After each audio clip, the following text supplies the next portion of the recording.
ser humano, ele tem uma tendência de ser extremamente criativo.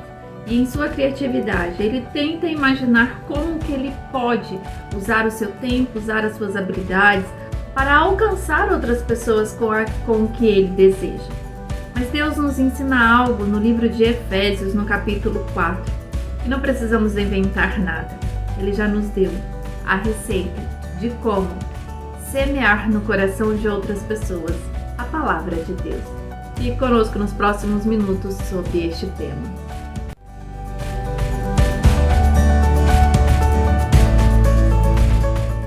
Seja bem-vindo em mais um Devocional Palavra que Transforma. Estamos na leitura do livro de Efésios. Já refletimos no capítulo 1, 2 e 3, hoje o capítulo 4. Este capítulo 4, o apóstolo Paulo, quando envia esta carta aos Efésios, como antes chamados de gentios, porque não conheciam a Deus. E Paulo, instrumento nas mãos de Deus para levar o evangelho, agora neste momento, enquanto Paulo estava preso, faz com que estes homens e mulheres que tinham aceitado Jesus Cristo possam então renovar as suas forças, renovar o seu entendimento com esta carta que Paulo enviou. Assim como eu e você, hoje renovaremos o nosso entendimento, o nosso pensamento de como levar a palavra de Deus. E neste capítulo 4 se divide em dois aspectos, sobre a unidade da fé e também sobre a santidade cristã. Na unidade da fé, nos ensina como agirmos para levar a palavra de Deus. Não precisamos inventar nada. Não há malabarismos para este fim. O que temos é a palavra de Deus escrita de forma clara para nós, para que possamos segui-la fielmente para plantar a semente no coração daquele que precisa ouvir a palavra de Deus. E Paulo, então, ele fala a este povo da seguinte forma, a partir do versículo 1, sobre a unidade da fé. Rogo-vos, pois, eu, o preso do Senhor, que andeis como é digno da vocação com que fostes chamados. Fomos chamadas como filhas abençoadas, como está no capítulo 1 de Efésios, com o propósito de louvar e engrandecer o nome do Senhor. Filhas porque aceitamos a Jesus Cristo como nosso único e suficiente Salvador e assim fazendo parte da família de Deus. Chamadas para também levar a palavra de Deus a outras pessoas. E no versículo 2, então, começa a dizer como desenvolver o chamado que temos para levar a palavra de Deus. Ele diz que tem que ser com toda humildade e mansidão, com longanimidade, suportando-vos uns aos outros em amor.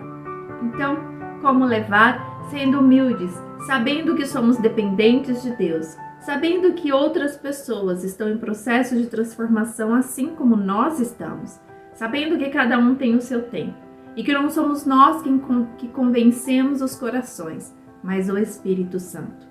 Com mansidão, com domínio próprio, para que não venhamos a nos embaraçar com as nossas indignações quanto ao comportamento de outras pessoas enquanto estamos falando sobre a palavra de Deus.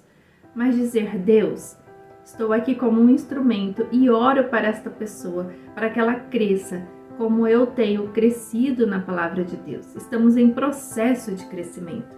Ele diz que é com longanimidade e principalmente suportando-nos uns aos outros. A partir do versículo 3 diz assim, procurando guardar a unidade do Espírito pelo vínculo da paz, ou seja, esforçando-nos para guardar esta unidade de Espírito. Não é a forma como eu quero, não é a forma como eu penso, mas é a forma como o Espírito Santo fala ao meu coração para continuar a jornada de levar a palavra e também de obedecer a palavra de Deus. No versículo 4 diz assim, há um só corpo e um só Espírito, como também fostes chamados em uma só esperança da vossa vocação.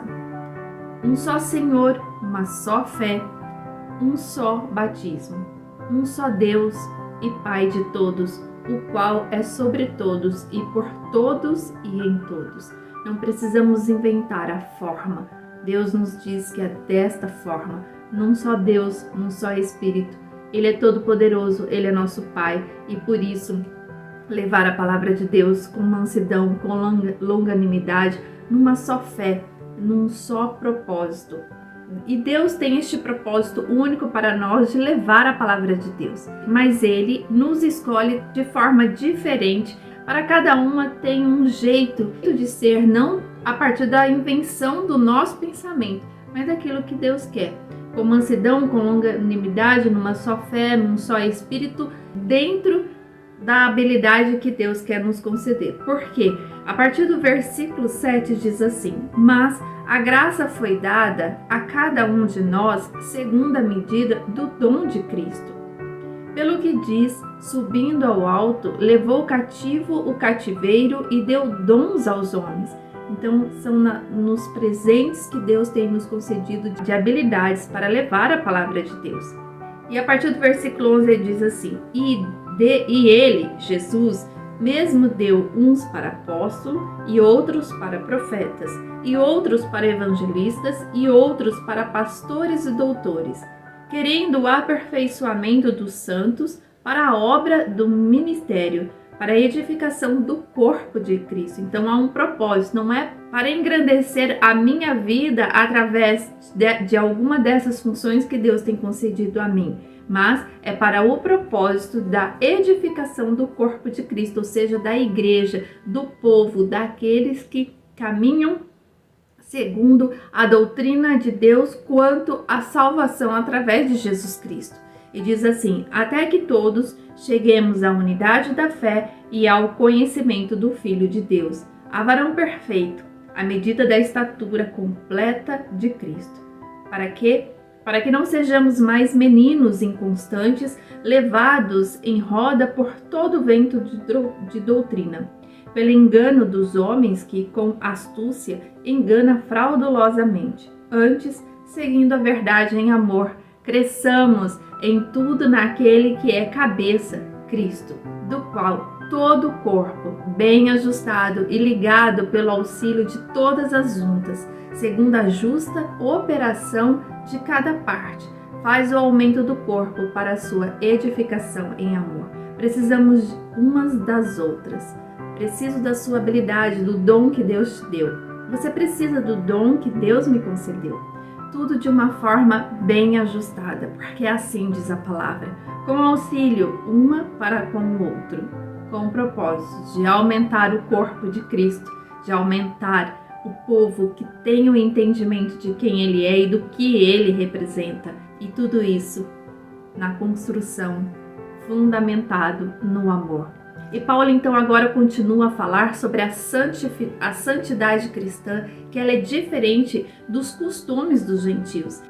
Então não é a forma dos costumes de uma sociedade contemporânea ou de uma sociedade mais de anos passados, mas é dentro da santificação, daquilo que Deus deseja para nós. E diz assim a partir do versículo 17: e digo isto e testifico no Senhor, para que não andeis mais como andam também os outros gentios, na vaidade do seu sentido.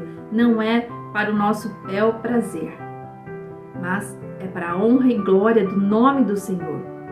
Versículo 18: entenebrecidos no entendimento, separados da vida de Deus, pela ignorância que há neles, pela dureza do seu coração. Não endureça o seu coração. Deus está falando a ti, para que você seja transformada pela palavra de Deus e ser instrumento do Pai para outras pessoas, os quais, havendo perdido todo o sentimento, se entregaram à dissolução, para com avidez cometerem toda a impureza. Mas vós, ou seja, eu e você, que temos a verdade no nosso coração, não aprendestes assim a Cristo, se é que tendes ouvido e nele fostes ensinado, como está a verdade em Jesus. Que quanto ao trato passado, vos despojeis do velho homem que se corrompem pelas concupiscências do engano, e vos renoveis no espírito do vosso sentido, e vos revistais do novo homem, que segundo Deus é criado em verdade, justiça e santidade. Deus nos criou para este propósito, não nos criou para o declínio, não nos criou para inventarmos moda de como viver uma vida, mas segundo a vontade de Deus e os princípios e ensinamentos que ele tem para nós. E a partir do versículo 25, Paulo ressalta como que deve ser a nossa vida. Pelo que deixai a mentira e falai a verdade, cada um com o seu próximo, porque somos membros uns dos outros. Lembra no versículo 16 que falava sobre de sermos um corpo bem ajustado?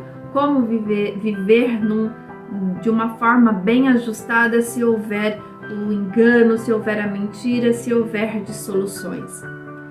Versículo 26. Irai-vos e não pequeis, não se põe o sol sobre a vossa ira. Muitas vezes nos sentiremos tristes com atitudes de outras pessoas, assim como outras pessoas sentirão tristeza às vezes com alguma atitude nossa. Somos seres humanos e podemos errar. Lembre-se que estamos crescendo, assim como os outros. Mas se isso acontecer, se o seu coração de repente se encher de ira por causa do outro ou de alguma circunstância, não permita que o dia termine sem que haja um perdão liberado no teu coração. E no versículo 27 diz assim: não dei lugar ao diabo, não dei lugar a Satanás, o que ele tem tentado tirar de você. Lembre-se que ele veio para matar, roubar e destruir o nosso relacionamento com Deus e, consequentemente, o propósito que Deus tem para a nossa vida. E no versículo 28 diz: aquele que furtava, não furte mais. Antes, trabalhe, fazendo com as mãos o que é bom, para que tenha o que repartir com o que tiver necessidade. Precisamos nos esforçar em buscar em Deus qual é o propósito para o nosso lar, para que possamos repartir. Versículo 29. Não saia da vossa boca nenhuma palavra torpe, mas só a que for boa para promover a edificação, para que dê graças ao que a ouvem. Versículo 30. E não entristeçais o Espírito Santo de Deus, no qual estáis selado para o dia da redenção. Toda amargura, ira e cólera e gritaria e blasfêmias e toda malícia seja tirada de entre vós. Tire do teu coração, tire do teu meio todas essas questões. Versículo 32 para finalizar este capítulo. Antes, sede uns para com os outros benignos, misericordiosos, perdoando-vos uns aos outros, como também Deus vos perdoou em Cristo. Temos o maior e maravilhoso perdão de Deus para a nossa vida. Por que não perdoarmos o próximo? Por que não estendermos a mão ao próximo assim como Deus tem feito com a nossa vida? E é desta forma que o Senhor deseja que trabalhemos juntas para que o Evangelho de Jesus Cristo, a verdade pura e reta sobre a salvação, cresça no meio das pessoas. Fique com essa palavra, fique na reflexão deste capítulo 4. Seja assim como Deus tratou conosco hoje. E nos falta ainda a reflexão do capítulo 5 e capítulo 6. Fique atenta às próximas publicações e vamos ver o que Deus quer falar conosco. Que Deus te abençoe, em nome de Jesus. Amém.